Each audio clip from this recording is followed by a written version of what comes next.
Καλησπέρα σε όλους, παιδιά.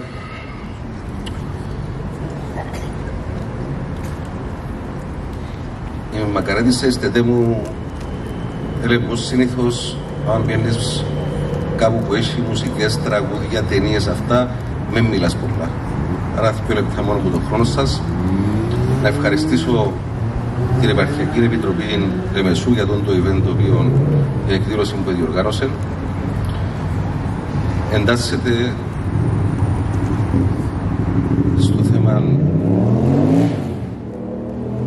ενημέρωσης για το βιοποικιλότητα, μια και χτες, 22 Μαΐου, είναι η μέρα για τη βιοποικιλότητα. Μια μέρα που αναγνωρίστηκε επισήμως το 1993, άρα αντιλαμβάνεστε ότι το πιο πιθανό αρχίσαμε πάρα πολλά να αντιληφθούμε πώς προστατεύουμε τελικά τον πλανήτη. Πώς πρέπει να προστατεύσουμε για να παραδώσουμε παρακάτω στην επόμενη γενιά τον πλανήτη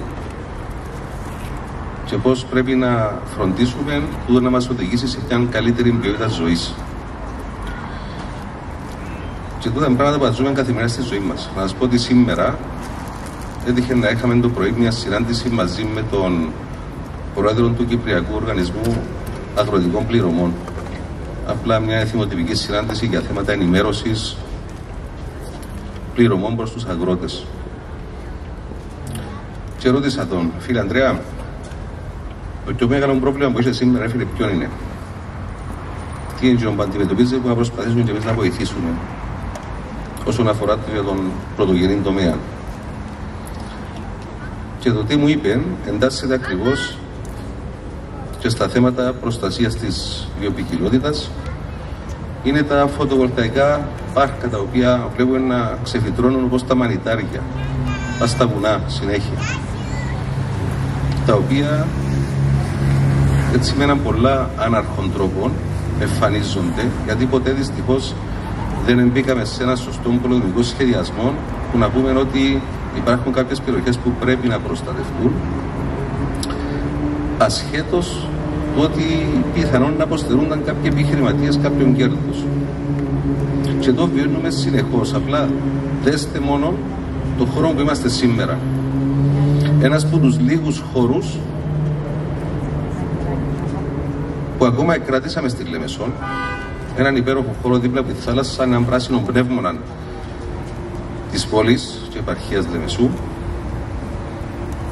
Σκεφτείτε πως θα ήταν αν είχαμε ακριβώς τον που βλέπετε απέναντι σας στην ποτά πλευρά. Και τούτον, όσοι ξέρετε κάτι Λεμεσόν, μετά από το δασούι ψάχνεις ένα χώρο που να νιώσεις ότι υπάρχει φύση μες στην πόλη, και που για μένα από το δασούι μέχρι το Parkland κάτω δεν το βρίσκεις, γιατί μιλούμε για ανάρχη ανάπτυξη.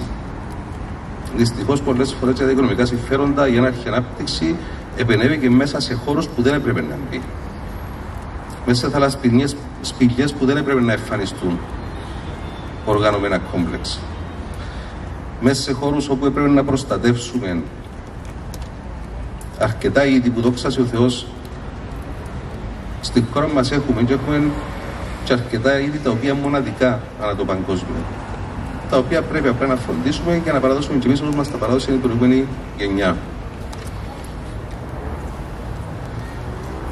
Θα το κλείσω εδώ, ας ευχηθώ καλή θεάση. Ας τιμήσουμε πραγματικά τις 22 του Μάη ως μια μέρα που αν την τιμήσουμε με σωστούς τρόπους στην καθημερινότητα μας, στο τέλος της ημέρας θα απολαύσουμε μια καλύτερη τουλάχιστον ποιότητα ζωής. Και να πω και κάτι έτσι όπως το νιώθω. Ξέρω ότι ο παραπάνω κόσμος σήμερα προβληματίζεται με πάρα πολλά θέματα ακρίβειας, στέγασης, οικονομίας. Εμείς μες στη Λεμεσό ζούμε με τα θέματα ενοικίων, με τα θέματα ότι θες να αγοράσεις ένα διαμέρισμα και ζητούς σου 300-350 χιλιάδες. Έχουμε πολλά πράγματα τα οποία μας απασχολούν καθημερινά. Όμως να σας πω κάτι.